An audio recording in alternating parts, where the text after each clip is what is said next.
Salutations everybody, Filthy Gray here, and it's time for another FG review.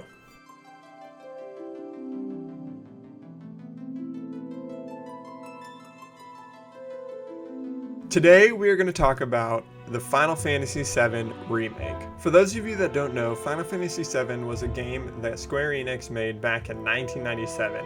This game was huge, especially for the Final Fantasy franchise. Definitely one of the most known games and one of the most loved games. This remake was highly anticipated and people had some pretty high expectations for it. So let's talk about what this remake is and how it differs and how it's similar to the original Final Fantasy VII. Overall, I think they did a great job of sticking true to the original game.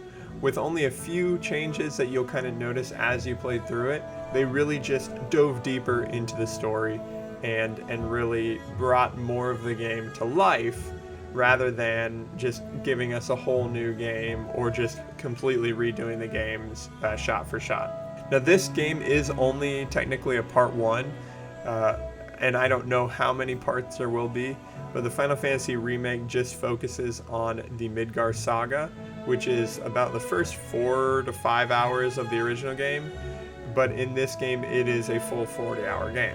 This game really dives a lot deeper into the characters that we came to know and love from Final Fantasy VII, at least through Midgar. So you have Cloud, Tifa, Barret, Aerith. It also really dives deeper into some of the characters that were lesser known and had a lesser part in the original, like Biggs, Wedge, and Jessie.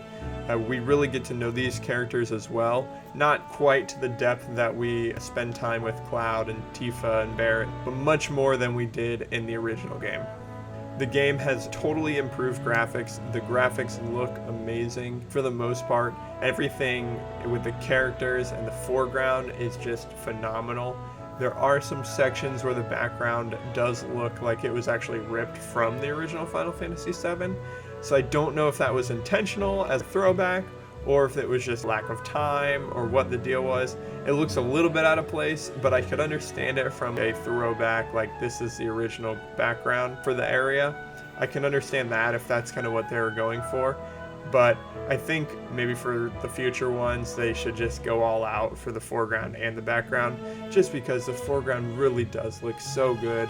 The detail in the characters looks amazing, and even getting to interact with the characters, with everything being fully voice acted and fully animated, you really get to see how our characters kind of interact. You really get their attitude and to really get to know them a lot deeper than just reading text and some kind of really outdated polygonal graphics. So I think the graphics and the character development and the character portrayals are awesome. It's really great to see what they did there. I think the combat system is pretty solid itself. It uses a live action system mixed with an ATB gauge that allows you to use certain abilities and certain magic spells. So as you fight in real time, your gauge will kind of fill up, and then it allow you to use abilities or magic. You have a party of 3, and you can switch through them pretty seamlessly, and I believe that's actually what was kind of intended by the developers, was for you to really flow through jumping between party members, because when you are playing as Cloud, for instance, and you have Tifa and Barret in your party, his ATB gauge will fill up really quickly, while Tifa and Barret's will fill up really slowly. So in order to fill theirs up, you need to play as them, you need to switch to them, and that will allow theirs to fill up faster. So in order to really release some good combos and use the spells or abilities that you really need to, you have to seamlessly just kind of jump from character to character, which really feels really clean and a lot of fun. I think the combat system is great. It's not just random encounters anymore. You have the enemies placed throughout the levels and you can see them from far off, so you know, okay, there's like 4 or 5 enemies up there, and you can run past them if you really want to, or you can just engage on them. There is real-time dodging, so you do have to be decent to play it on a harder difficulty. You have to be very strategic about where your placement is. You can't just blindly bash the X button or you will eventually die because you're getting hit by everything. So you have to kind of use some dodge rolls, you have to kind of use your block to really succeed well in combat, at least on the higher difficulties. Similar to the other games, summoning is included in this game. It's only used for bosses, and you really only get to summon one per boss fight. But basically you summon them and they fight alongside you for a certain period of time, and during this time you can use their abilities through your ATB gauge, and then when you're not using their abilities they'll just fight with some auto attacks, and then when their time runs out they'll do their ultimate attack and then leave. So it's a pretty solid system. Kind of wish you could use it a little bit more because there's not too many boss fights in the game, but you get to bring them out a decent amount, so it is still pretty nice. Also scattered throughout the game are different missions and little side quests for you to do as you're exploring Midgar and the underbelly of Midgar. There really is a lot more detail given to this section of the game and really getting to feel like you're a part of it. And another thing I think is really cool is that as you're running around in a town or even in between towns, you'll run into NPCs that are hanging out and sitting there, so everything feels very populated.